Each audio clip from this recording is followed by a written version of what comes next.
વાત કરીશું જેમના નામના અક્ષરો હોય છે ન અને ય, વૃશ્ચિક રાશિના જાતકોની. તો વૃશ્ચિક રાશિના જાતકો માટે જુલાઈથી લઈ અને ડિસેમ્બર વર્ષ 2026ના આ અંતિમ 6 માસ કેવા રહેશે, તો આપ બધાનું ખૂબ ખૂબ હાર્દિક સ્વાગત છે. મિત્રો, આપે અમારી ચેનલને સબસ્ક્રાઇબ નથી કરી તો કરી લો. આ વિડીયોને લાઇક અને શેર કરજો. જ્યોતિષને લગતા સમાધાન માટે તમે અમારો સંપર્ક અવશ્યથી કરી શકો છો. મિત્રો, વૃશ્ચિક રાશિના જાતકો માટે આગામી 6 મહિના ખૂબ જ શુભ રહી શકે છે. વૈદિક જ્યોતિષ શાસ્ત્ર અનુસાર 2 જૂનથી ગુરુએ તેની ઉચ્ચ રાશિ કર્ક રાશિમાં પ્રવેશ કર્યો છે. ગુરુ આ રાશિના ગોચર કુંડળીના 9મા ભાવમાં રહેશે. શનિ 5મા ભાવમાં સ્થિત છે, જે ઘણા ક્ષેત્રોમાં લાભ લાવી શકે છે. 5મા ભાવમાં શનિ પર ગુરુની દ્રષ્ટિ શનિની નકારાત્મક અસરોને નોંધપાત્ર રીતે કાબૂમાં રાખશે. આ સમયગાળો ભાગ્ય તરફથી સંપૂર્ણ કૃપા દર્શાવે છે.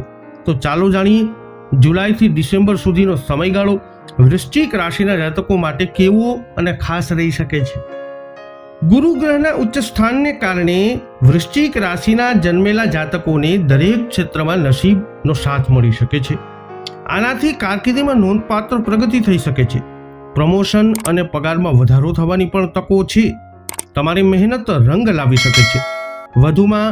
વધુ સારા પદ પર ટ્રાન્સફર પણ શક્ય છે, જે તમને સંતુષ્ટ કરી શકે છે. નોકરી શોધનારાઓને પણ સફળતા મળી શકે છે. લેખન, સાહિત્ય, કલા, સંગીત, સિનેમા અથવા અન્ય સર્જનાત્મક ક્ષેત્રો સાથે સંકળાયેલા લોકોને નોંધપાત્ર ફાયદો થઈ શકે છે. તમને તમારા સાથીદારો તરફથી સંપૂર્ણ સમર્થન મળી શકે છે, જેનાથી તમે તમારી મહેનત અને સમર્પણનું સંપૂર્ણ ફળ મેળવી શકો છો. આ 6 મહિના નેટવર્કિંગ, સર્જનાત્મક અભિવ્યક્તિ અને વ્યક્તિગત વિકાસ માટે અત્યંત અનુકૂળ રહેશે. નવેમ્બર અને ડિસેમ્બર વચ્ચે ગુરુ સિંહ રાશિમાં પ્રવેશ કરશે અને તમારી ગોચર કુંડળીના 10મા ભાવમાં પ્રવેશ કરી જશે. આનાથી તમારી નોકરીમાં ફેરફાર, સ્થળાંતર અથવા નવી નોકરીની તકો મળી શકે છે. હવે વાત કરીએ વૃશ્ચિક રાશિના જાતકો માટે નાણાકીય સ્થિતિ આગામી સમયમાં કેવી રહેશે. તો અનુકૂળ ગ્રહોની સ્થિતિના કારણે તમારી નાણાકીય સ્થિતિ પર સકારાત્મક અસર પડશે. આવકના નવા સ્ત્રોત ખુલી શકે છે. તમે તમારા કારકિર્દી અને વ્યવસાય દ્વારા નોંધપાત્ર રકમ કમાવામાં સફળ થઈ શકો છો. વધુમાં જમીન, મકાનો અને વાહનો સંબંધિત બાબતોમાં લાભ થવાના સંકેતો છે. મિલકત ખરીદવા અને વેચવાથી પણ તમને નોંધપાત્ર નફો મળી શકે છે. તમે દેશની અંદર કે વિદેશમાં મુસાફરી કરી શકો છો. 8મા ભાવ પર રાહુના પ્રભાવ તમને બાકી રહેલા ભંડોળને પાછું મેળવવામાં મદદ કરી શકે છે. 4થા અને 10મા ભાવમાં સૂર્ય અને રાહુનો પ્રભાવ મિલકત અને રોકાણ સંબંધિત બાબતોમાં લાભ લાવશે. હવે વાત કરીએ વૃશ્ચિક રાશિના વ્યાપારી જાતકો માટેની. તો વૃશ્ચિક રાશિના જાતકોને વ્યવસાયમાં પણ નોંધપાત્ર ફાયદો થઈ શકે છે. તમે તમારી વ્યૂહરચના અને બુદ્ધિ દ્વારા નોંધપાત્ર નફો કમાઈ શકો છો. નસીબ તમારા પક્ષમાં હોવાથી તમે કોઈ મોટો પ્રોજેક્ટ અથવા સોદો મેળવી શકો છો. તમને તમારી મહેનતનું ફળ મળી શકે છે. નસીબ સંપૂર્ણપણે તમારા પક્ષમાં રહેશે.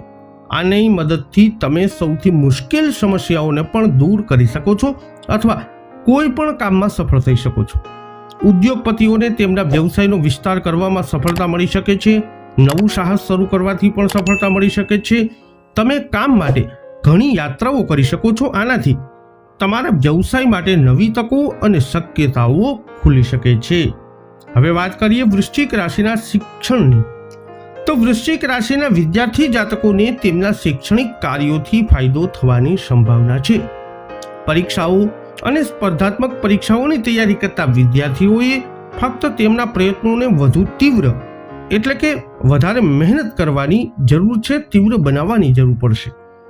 તેમની સખત મહેનતથી સકારાત્મક પરિણામો મળવાની સંભાવના છે. ઉચ્ચ શિક્ષણ મેળવનારા તેમના સપના પણ પૂર્ણ થઈ શકે છે. અંતમાં વાત કરીએ લગ્ન અને પારિવારિક જીવનની. તો વર્ષ 2026ના બાકીના મહિનાઓ તમારા વૈવાહિક અને પારિવારિક જીવન માટે પણ અનુકૂળ રહેશે. પારિવારિક વાતાવરણ સુખદ રહેશે અને ઘરમાં ઉત્સવનું વાતાવરણ બની શકે છે. અપરિણિત વૃશ્ચિક રાશિના જાતકોને લગ્નની પ્રબળ શક્યતાઓ છે. જો તમે પ્રેમ સંબંધમાં કોઈની સાથે છો તો તે લગ્નમાં ફેરવાય તેવી પણ શક્યતા છે. કેટલાક લોકો નવા પ્રેમ સંબંધો પણ આ સમય અવધિમાં શરૂ કરી શકે છે.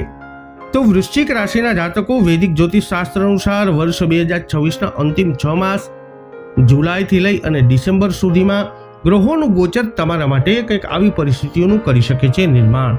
આ વિડીયો અંગેના તમારા અભિપ્રાય, તમારા મંતવ્ય કોમેન્ટમાં જણાવજો. વિડીયોને લાઈક કરજો, શેર કરજો, અમારી ચેનલને અવશ્ય સબસ્ક્રાઇબ કરી લેજો. જરૂરથી સબસ્ક્રાઇબ કરજો. ફરી મળીશું નવા વિડીયોમાં. જય અંબે.